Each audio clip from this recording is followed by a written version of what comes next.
اسے پھپھو کچن میں لے آئی۔ حسب عادت وہ کام میں مصروف ہو گئی۔ میرے لیے اتنا بکھیڑا پالنے کی کیا ضرورت تھی؟ وہ ارد گرد پھیلی اشیاء کو دیکھ کر خفا ہوئی۔ کوئی بات نہیں، تم میری بیٹی ہو، میرا ہاتھ بٹا دو گی، اس لیے میں نے یہ سب شروع کر لیا۔ دونوں کے درمیان پچھلی ملاقات کے ناخوشگوار اختتام کا کوئی تذکرہ نہ ہوا، جیسے کچھ ہوا ہی نہ ہو۔ چلیں آج پلاؤ تو میں ہی بناتی ہوں، مجھے ریسیپی سمجھاتی جائیں۔ ویسے بھی ترکوں کی میز ان پلاؤ کے بغیر ادھوری لگتی ہے۔ وہ کوٹ اسٹینڈ پر لٹکا کر آستین کلائی سے ذرا پیچھے کرتی واپس آئی۔ دوپٹہ اس نے اتار کر کرسی پہ رکھ دیا تھا۔ پہلے تو تم چکن کی بوٹیاں کاٹ دو۔ انہوں نے ٹوکری میں رکھے مرغے مسلم کی طرف اشارہ کیا اور خود چولہے پر چڑھی دیگچی میں چمچہ ہلانے لگی۔ چھری تو یہ پڑی ہے، کٹنگ بورڈ کدھر ہے؟ وہ ادھر ادھر دیکھنے لگی۔ Cutting board? اوہو، وہ تو صبح سے مل ہی نہیں رہا۔ جہان بھی پتہ نہیں چیزیں اٹھا کر کدھر رکھ دیتا ہے۔ ٹھہرو، میں ایک پرانا بورڈ لے آؤں اوپر ایٹک سے۔ آپ رہنے دیں، میں لے آتی ہوں۔ ایٹک اوپر کس طرف ہے؟ سیڑھیوں سے اوپر راہداری کے آخری سرے پہ، مگر تمہیں تکلیف ہوگی، میں خود۔ آپ گوشت بھونے، جل نہ جائے، میں بس ابھی آتی ہوں۔ وہ ننگے پاؤں چلتی باہر لونگ روم تک آئی۔ سیڑھیوں کے ساتھ لگے کا آئینے میں اسے اپنا عکس دکھائی دیا تو وہ ذرا سی مسکرا دی۔ فرش کو چھوتے زرد فراق میں وہ کھلتے پھول کی طرح لگ رہی تھی۔ گلے کا کاٹ کھلا تھا اور اس کے دہانے پر چھوٹے چھوٹے سورج مکھی کے پھول کی لیس نیم دائرے میں لگی تھی۔ یوں لگتا تھا اس کی خوبصورت لمبی گردن میں سورج مکھی کے پھولوں کا ڈھیلا سا ہار لٹک رہا ہو۔ اس نے انگلیاں فراق پہلوں سے ذرا سا اٹھایا اور ننگے پاؤں لکڑی کے زینوں پر چڑھنے لگی۔ اور راہداری کے آغاز میں ایک کمرے کا دروازہ بند تھا۔ شاید وہ جہان کا کمرہ تھا۔ ابھی گھر میں داخل ہوتے ہوئے پھپھو نے ایسا کچھ بتایا تھا۔ وہ ایک نظر بند دروازے پر ڈال کر آگے بڑھ گئی۔ فراق اب اس نے پہلوں سے چھوڑ دیا تھا۔ ایٹک میں آگے پیچھے بہت سے صندوق اور کاٹ کباڑ رکھا تھا۔ متذبذب سی اندر آئی، بتی نہ جانے کدھر تھی۔ اس نے دروازہ کھلا رہنے دیا۔ باہر سے آتی روشنی کافی تھی۔ وہاں ہر سامان رکھا تھا۔ کٹنگ بورڈ نہ جانے کدھر تھا۔ وہ اندر آگے بڑھی، ایک کونے والے صندوق سے کنڈا کھول کر ڈھکن اوپر اٹھایا۔ نیچے لیونگ روم سے بیرونی دروازہ کھلنے اور بند ہونے کی آواز آئی، ساتھ میں جہان اور پھپھو کی ملی جلی آوازیں۔ یقیناً وہ آ گیا تھا۔ وہ مسکرا کر صندوق پر جھکی۔ اس میں الیکٹرک کا کوئی ٹوٹا پھوٹا سا سامان رکھا تھا۔ کٹنگ بورڈ کہیں نہیں تھا۔ حیا نے ڈھکن بند کیا اور نسبتاً کونے میں رکھے صندوق کی طرف آئی۔ وہ اپنے عقب میں سے راہداری سے کسی کے دروازے کے ہولے سے کھلنے کی چر سنائی دی تھی۔ جہان اتنی جلدی اوپر پہنچ گیا، مگر وہ پلٹی نہیں اور صندوق کو کھولنے لگی، جس کے ڈھکن کے اوپر گرد اور مکڑی کے جالوں کی تہ تھی۔ اس نے چند چیزیں الٹ پلٹ کی تو بے اختیار گرد نتھوں میں گھسنے لگی۔ اسے ذرا سی کھانسی آئی۔ پورا ایٹک بے حد صاف تھا، ماں سوائے اس کونے میں رکھے تین صندوقوں کے، جسے انہیں زمانے سے نہ کھولا گیا ہو۔ اس کی پشت پر ایٹک کا آدھ کھلا دروازہ ہولے سے کھلا۔ کوئی چوکھٹ میان کھڑا ہوا تھا، یوں کہ راہداری کی آتی روشنی کا راستہ رک گیا۔ پل بھر میں ایٹک نیم تاریک ہو گیا۔ وہ پلٹنے ہی لگی تھی کہ صندوق میں کسی خاکی شے کی جھلک دکھائی دی۔ اس نے کونوں میں پکڑ کر اسے اوپر نکالا۔ وہ لکڑی کا تختہ نہیں تھا، بلکہ اکڑا ہوا کپڑا تھا۔ حیا نے کپڑا کھول کر سیدھا کیا۔ ایک پرانی گرد آلود خاکی شرٹ، ستارے تمغے، ایک نام کی تختی۔ چوکھٹ میں کھڑا شخص چھوٹے چھوٹے قدم اٹھاتا اس کی طرف بڑھنے لگا۔ حیا نے نیم اندھیرے میں آنکھیں پھاڑ پھاڑ کر وہ تختی پڑھی۔ سکندر شاہ۔ اس نے بے اختیار رینک دیکھا۔ وہ کرنل کی نشاندہی کر رہا تھا۔ وہ شرٹ ہاتھ میں پکڑے کسی الجھن میں گرفتار پلٹی اور ایک دم جھٹکے سے پیچھے ہٹی۔ اس کے عقب میں جہاں نہیں تھا، وہ کوئی اور تھا۔ دراز قد، کنپٹیوں اور پیشانی سے جھلکتے سفید باز سخت نکوش نائٹ گاؤن میں ملبوس، وہ کڑی نگاہوں سے اسے دیکھتے ہوئے قریب آ رہے تھے۔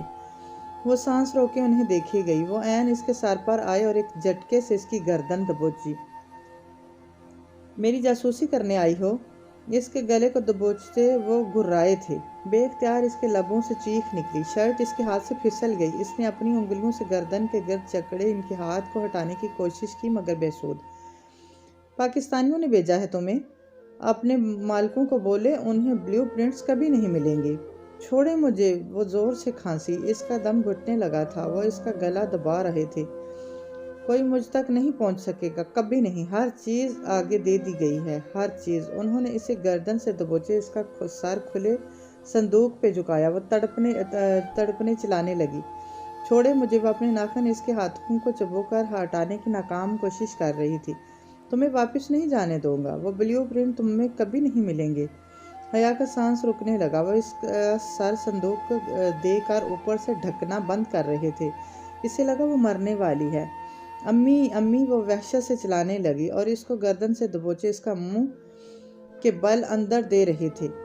گرد سے اٹے صندوق میں اس کا سانس اکھڑنے لگا۔ چھوڑیں، دھاڑ سے دروازہ کھلا اور کوئی غصے سے چلاتا اندر آیا۔ اس کی گردن کے گرد جکڑے ہاتھ کو کھینچ کر الگ کیا اور آدھ کھلا ڈھکن پورا کھول کر دوہری ہو کر اوندھی جھکی حیا کو بازو سے پکڑ کر پیچھے ہٹایا۔ کیا کر رہے تھے آپ؟ وہ آپ کی بیٹی کی طرح ہے۔ ایک بات میری دھیان سے سنیں، آئندہ اگر آپ نے اسے نقصان پہنچانے کی کوشش کی تو اچھا نہیں ہوگا۔ انگشت اٹھا کر سختی سے وہ انہیں تنبیہ کر رہا تھا۔ جہان کو دیکھ کر وہ 2 قدم پیچھے ہٹ کر خاموشی سے اسے سننے گئی۔ اور تم؟ وہ حیا کی طرف پلٹا، ایک غصیلی نگاہ اس پہ ڈالی اور کہنی سے پکڑ کر کھینچتا ہوا باہر لایا۔ اوپر کیوں آئی تھی؟ کس نے کہا تھا ادھر آؤ؟ سیڑھیوں کے دہانے پہ لا کر اس نے حیا کا چہرہ دیکھا۔ اس کی آنکھوں سے آنسو بہہ رہے تھے۔ دہشت سے چہرے کا رنگ لباس کی مانند زرد پڑ چکا تھا۔ گردن پہ انگلیوں کے سرخ نشان پڑے تھے۔ وہ ہولے ہولے کانپ رہی تھی۔ وہ پھوپھو کا بیٹا مر گیا تھا جو انہوں نے تمہیں بھیجا۔ منع بھی کیا تھا مگر یہاں کوئی سنے تو وہ غصے میں بولتا۔ اسے کہنی سے پکڑے نیچے سیڑھیاں تیزی سے اترنے لگا۔ وہ اس کے ساتھ کھینچی چلی جا رہی تھی۔ پھوپھو پریشان سے آخری سیڑھی کے پاس کھڑی تھی۔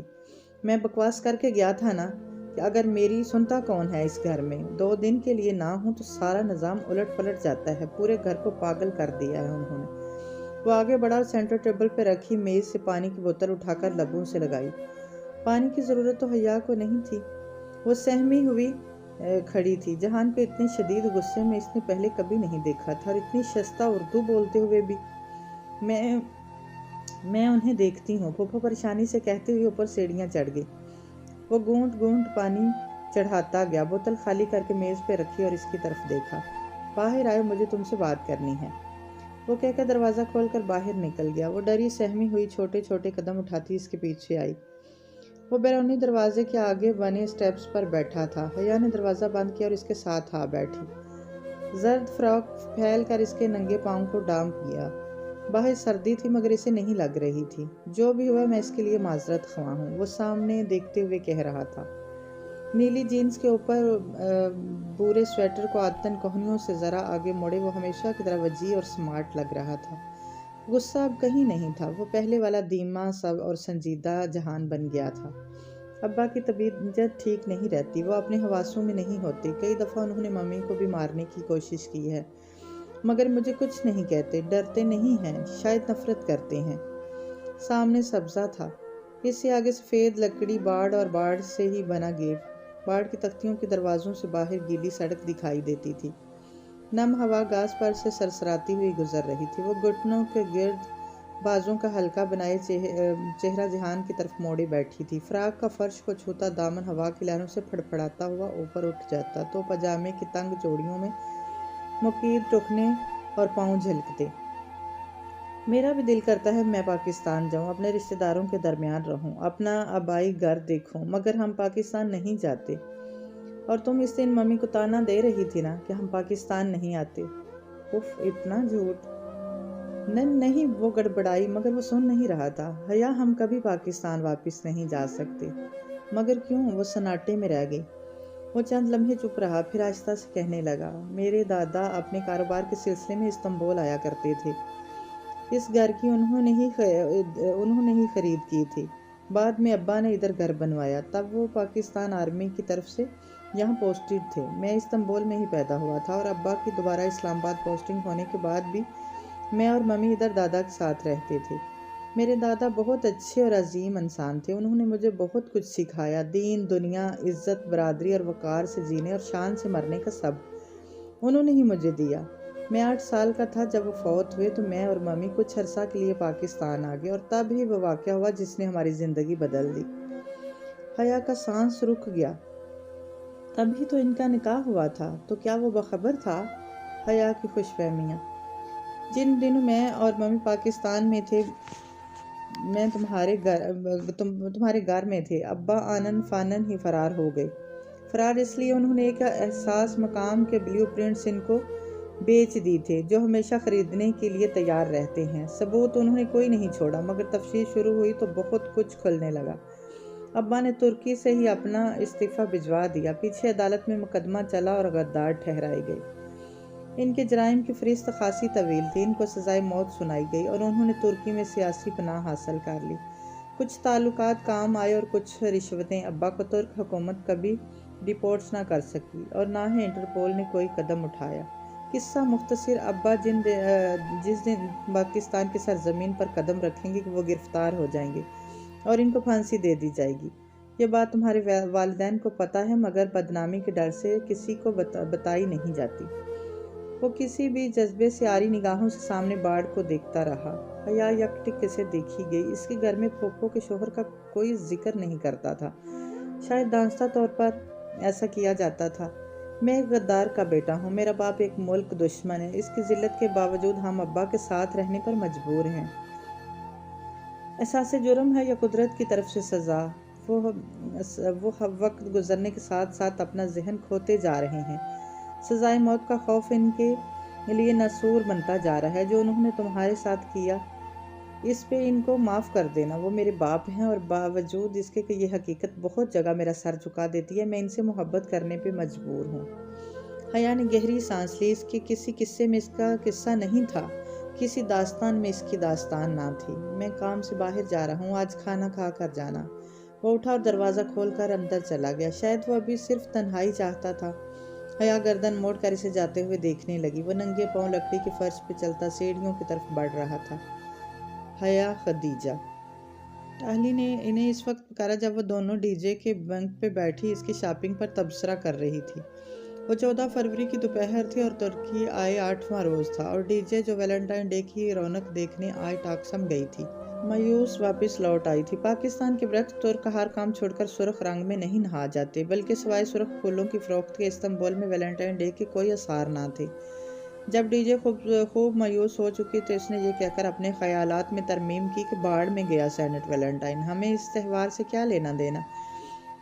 ان کی اس گفتگو میں مخل ہونے والی اسرائیلی ایکسچینج اسٹوڈنٹ تھی۔ ہاں، وہ دونوں جھک کر نیچے دیکھنے لگی، جہاں ٹالی ان کے بنک سے نیچے لٹکتی سیڑھی کے ساتھ کھڑی تھی۔ وہ لڑکے تمہارا پوچھ رہے تھے؟ حیا اور ڈی جے نے ایک دوسرے کو دیکھا اور پھر ٹالی کو۔ کون سے لڑکی؟ وہ فلسطینی ایکسچینج اسٹوڈنٹ جو ساتھ والے روم میں رہتی ہیں۔ وہ مجھ سے پوچھ رہے تھے کہ وہ پاکستانی لڑکیاں کیسی ہیں، اور یہ کہ ان کا کوئی مسئلہ تو نہیں ہے، اور یہ بھی کہ تم دونوں آج شام کی چائے کامن روم میں ان کے ساتھ پیو۔ وہ تمہارا انتظار کریں گے۔ Okay bye. ایک اسرائیلی مسکراہٹ ان کی طرف اچھالتی وہ ہاتھ ہلا کر باہر نکل گئی۔ یہ فلسطینیوں کو ہمارا خیال کیسے آ گیا؟ اس ٹالی کے درخت سے دل بھر گیا ہوگا شاید۔ ڈی جے نے کیا سرائی کی؟ بکو مت، وہ ہمیں صرف مسلمان بہنیں سمجھ کر بلا رہے ہوں گے۔ اتنے ہینڈسم لڑکوں کی بہنیں بننے پر کم از کم میں تیار نہیں ہوں۔ یہ بھائی چارہ تمہیں مبارک ہو۔ ڈی جے بتک کر اٹھی اور چلو پھر تیار ہو جائیں تاکہ وقت پر پہنچ سکیں۔ حیا لکڑی کی سیڑھی سے نیچے اترنے لگی۔ صرف ہمیں بلایا ہے؟ ہمیں ہی بلایا ہے یا عرب اسرائیل دوستی کی زندہ مثال بھی موجود ہوگی؟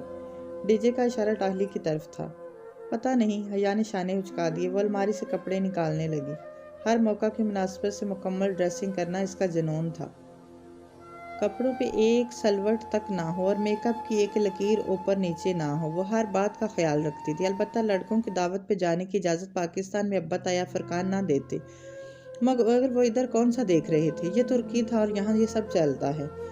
وہ 3 لڑکے تھے، مرتضیٰ، حسین اور مومن۔ ان کے ساتھ 2 فلسطینی دوست محمد قادر اور نجیب اللہ جاتی دعوت کے شروع میں موجود رہے، پھر اٹھ کر چلے گئے، مگر ان تینوں میزبانوں نے احسن طریقے سے میزبانی نبھائی۔ وہ تینوں اسمارٹ گڈ لکنگ سے لڑکے ایک جیسے لگتے تھے۔ مقیم ان میں ذرا لمبا لگتا تھا۔ اس کا نام معتصم مرتضیٰ تھا، مگر یہ ڈی جے نے بعد میں نوٹ کیا کہ وہ فیس بک پہ اپنا نام مقیم اینڈ مرتضیٰ لکھتا تھا۔ وجہ انہیں کبھی سمجھ نہیں آئی۔ حسین اور معتصم ان دونوں کو بالکل اپنی چھوٹی بہنوں کی طرح ٹریٹ کر رہے تھے۔ البتہ اس بھائی چارے سے مومن متفق نہ تھا۔ وہ فلرٹی نظر باز سا لڑکا کچھ بھی تھا، مومن نہ تھا۔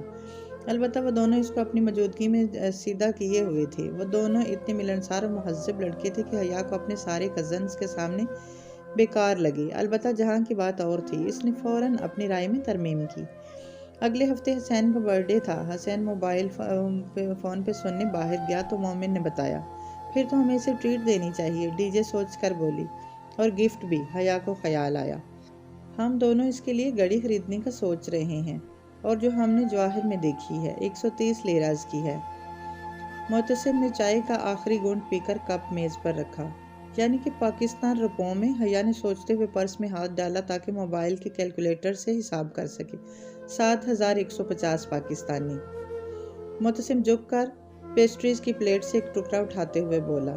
حیا پرس کھنگالتا ہاتھ رک گیا۔ اس نے حیرت و بے یقینی سے معتصم کو دیکھا۔ تم نے اتنی جلدی حساب کیسے کر گیا؟ میں میتھس کا اسٹوڈنٹ ہوں، وہ چھیم کر مسکرایا۔ اور معتصم کا ایک ہی خواب ہے کہ وہ میتھ میں نوبل پرائز لے، مومن حیا کے ہاتھوں کو دیکھتے ہوئے کہنے لگا۔ وہ تھوڑی دیر بعد معتصم سے آنکھ بچا کر حیا کے سراپے کا جائزہ لے لیتا تھا۔ حیا قدرے رخ موڑے معتصم کی طرف سے متوجہ ہوئی۔ تو میتھس کے اسٹوڈنٹ، جلدی سے بتاؤ کہ اس مہنگی گھڑی کو خریدنے کے لیے ہم چاروں پیسے تقسیم کریں تو ایک ایک کے حصے میں کتنے آئے؟ 32 لیرہ اور 50 قرش۔ اوکے۔ حیا نے گہری سانس لی اور پرس کھولا۔ ان کو پیسے انہوں نے زبردستی تھمائے۔ مومن کو تو کوئی اعتراض نہ تھا، مگر معتصم ان سے رقم لینے پہ متذبذب تھا۔ مگر یہ ان کہی بات ہے کہ بغیر اسکالرشپ کے استنبول جیسے مہنگے شہر میں وہ سب اتنا ہی افورڈ کر سکتے تھے۔ وہ تینوں جواہر کے لیے نکل رہے تھے۔ مقیم نے بتایا کہ وہ ابھی حسین سے نظر بچا کر گھڑی خرید لائیں گے۔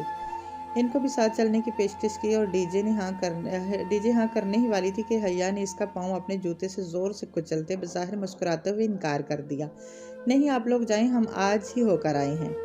وہ تینوں چلے گئے تو ڈی جے نے برا سا منہ بنا کر اسے دیکھا۔ تم نے انکار کیوں کیا؟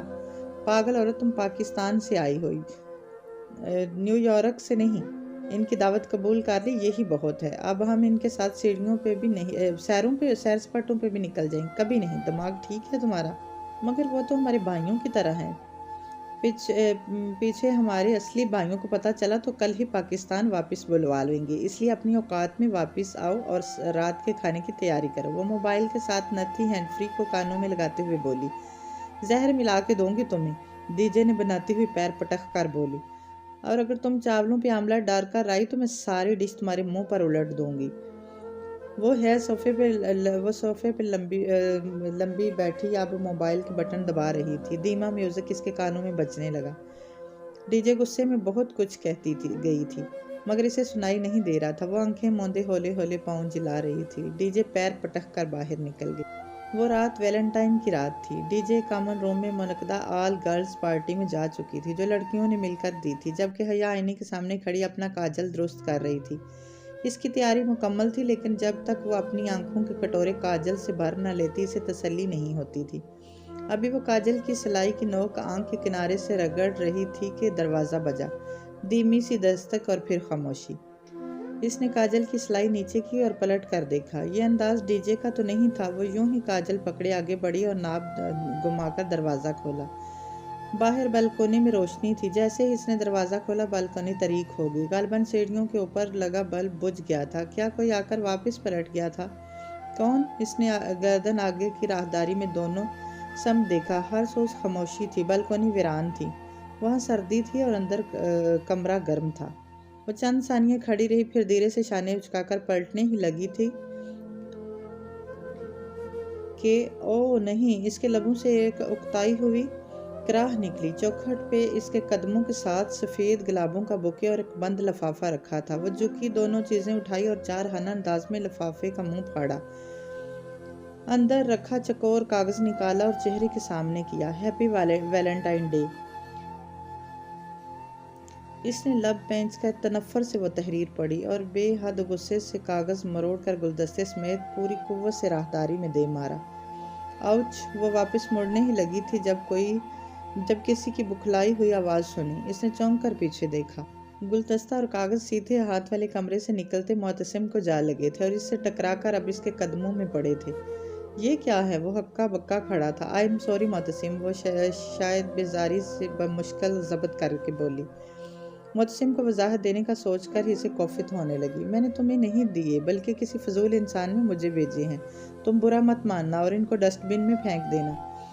وہ ایک ہاتھ دروازے پر رکھے دوسرے میں کاجل پکڑے ذرا رکھائی سے بولی۔ معتصم نے جھک کر وہ کاغذ اٹھایا اور سیدھے ہوتے ہوئے اس کے شکنے درست کر کے چہرے کے سامنے کیا۔ حیا کو کوفت ہونے لگی۔ میں کہہ رہی ہوں نا سوری۔ وہ جو قدرے بویں سکیڑ کے کاغذ کو دیکھ رہا تھا چونک کر اسے دیکھنے لگا۔ نہیں اٹس اوکے، مگر یہ تم اس سبانجی میں کوئی تنگ کر رہا ہے؟ وہ تحریر پہ نگاہیں دڑاتے تشویش سے پوچھ رہا تھا۔ یہ بات نہیں ہے، یہ بہت پہلے سے میرے پیچھے پڑا ہوا ہے، لمبی کہانی ہے، جانے دو، اس کو کوڑے میں پھینک دینا، گڈ نائٹ۔ وہ مزید مروت کا مظاہرہ کیا بغیر دروازہ بند کرنے ہی لگی تھی جب وہ ہولے سے بولا۔ یہ گیلا کیوں ہے؟ تم روئی ہو؟ کچھ تھا اس کی آواز میں۔ دروازہ بند کرتی حیا کی پھر پٹ نیم وا کیا اور بلکونی میں قدم رکھا۔ میں کیوں روؤں گی؟ وہ کاغذ کو دیکھتے ہوئے بولی۔ معتصم کا کاغذ کے نچلے دائیں طرف کنارے پر انگلی پھیر رہا تھا۔ پھر یہ گیلا کیوں ہے؟ شاید پھولوں میں پانی تھا۔ حیا نے مکینکی انداز میں نفی میں گردن ہلائی۔ نہیں، یہ تو موٹے لفافے پر مہر بند تھا۔ معتصم نے وہ نم حصہ ناک کے قریب لے جا کر آنکھیں موندے سانس کو اندر کھینچی۔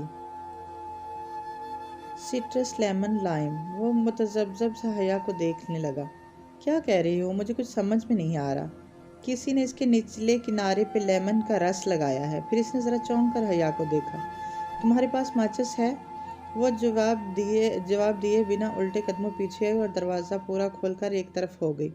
معتصم قدرے جھجکا، پھر کاغذ پکڑے اندر داخل ہوا۔ حیا نے اپنی اور ڈی جے کی کرسیاں آمنے سامنے رکھی اور پھر ٹالی کی میز پر چیزیں الٹ پلٹ کرنے لگی۔ کیا تم بھی بچپن میں لیموں کے رس اور آگ والا کھیل کھیلتے تھے؟ وہ اب میز کی دراز کھول کر کچھ ڈھونڈ رہی تھی۔ معتصم دھیرے سے ہنسا۔ بہت کھیل کھیلے ہیں، ان میں سے اکثر آگ والے ہی ہوتے ہیں۔ فلسطین میں بہت آگ ہے، شاید تم نہ سمجھ سکو۔ چلو آج ان ترکوں کے کھیل اسرائیلی آگ سے کھیلتے ہیں۔ وہ دراز سے ایک سگریٹ لائٹر نکال کر اس کے سامنے کرسی پر آ بیٹھی اور لائٹر اس کی طرف بڑھایا۔ معتصم نے لائٹر کا پہیہ انگوٹھے سے دبا کر گھمایا تو آگ کا نیلا شعلہ جل اٹھا۔ احتیاط سے وہ بے اختیار کہہ اٹھی۔ معتصم نے جواب نہیں دیا۔ وہ خط کے نم حصے کو جو ابھی تک نہیں سوکھا تھا شعلے کے قریب لایا۔ ذرا سی تپش ملی اور الفاظ ابھرنے لگے۔ بڑے بڑے کر کے لکھے انگریزی کے 3 حروف ARP۔ وہ حروف این فرام یورو ویلٹن کے نیچے لکھے تھے۔ چند لمحے کاغذ کے ٹکڑے پر ابھرے بورے حروف کو تکتے رہے، پھر ایک ساتھ گردن اٹھا کر ایک دوسرے کو دیکھا۔ عرب کیسا لفظ ہے یہ؟ حیا نے ممکنہ ادائیگی کے دونوں طریقوں سے حروف کو ملا کر پڑھا۔ شاید کوئی نام؟ کیا عرب کوئی ترک نام ہے؟ معلوم نہیں۔ معتصم نے شانے اچکا دیے۔ حیا سوچتی نگاہوں سے کاغذ کو تکتی رہی۔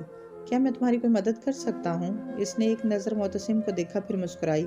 تم کر چکے ہو۔ وہ ہولے سے مسکرا کر کھڑا ہوا اور کاغذ میز پر رکھا۔ وہ جو بھی ہے شاید تمہیں اپنا نام بتانے کی کوشش کر رہا ہے۔ وہ کون ہو سکتا ہے؟ یہ تم بہتر سمجھ سکتی ہو۔ مجھے اب چلنا چاہیے۔ Thank you Mutasim. معتصم نے ذرا سے سر کو جنبش دی اور باہر نکل گیا۔ دروازے کا کیچر سست روی سے واپس چوکھٹ تک جانے لگا۔ حیا چند لمحے میز پر رکھے کنارے سے بورے ہوئے کاغذ کو دیکھے گئی، پھر بے اختیار کسی مکینکی عمل کے تحت اس نے ہاتھ میں پکڑی کاجل کی سلائی کو سیدھا کیا اور بائیں ہتھیلی کی پشت پر 3 حروف اتارے ARP۔ دروازہ چوکھٹ کے ساتھ لگنے ہی والا تھا۔ ذرا سی دیر سے باہر راہداری میں گرا گلدستہ دکھائی دے رہا تھا۔ ایک دو پل مزید گزرے اور زوردار ٹھاک کی آواز کے ساتھ دروازہ بند ہو گیا۔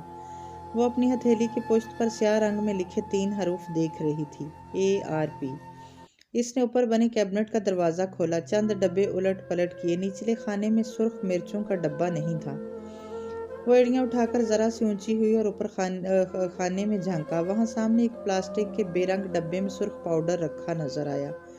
اس نے ڈبہ نکالا اور کاؤنٹر کی طرف آئی اور وہاں ڈی جے کھڑی سلیب پہ کٹنگ بورڈ کے اوپر پیاز رکھے کھٹاکھٹ کاٹ رہی تھی۔ اس کی آنکھوں سے آنسو گر رہے تھے۔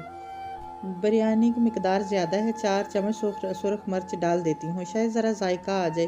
ٹھیک، وہ خود کلامی کے انداز میں کہتی ٹوکری سے چھوٹا چمچہ ڈھونڈنے لگی۔ ہاں ٹھیک، ڈی جے نے بیگی آنکھیں اوپر اٹھا کر اسے دیکھتے ہوئے روندی آواز میں کہا اور آستین سے آنکھیں رگڑیں۔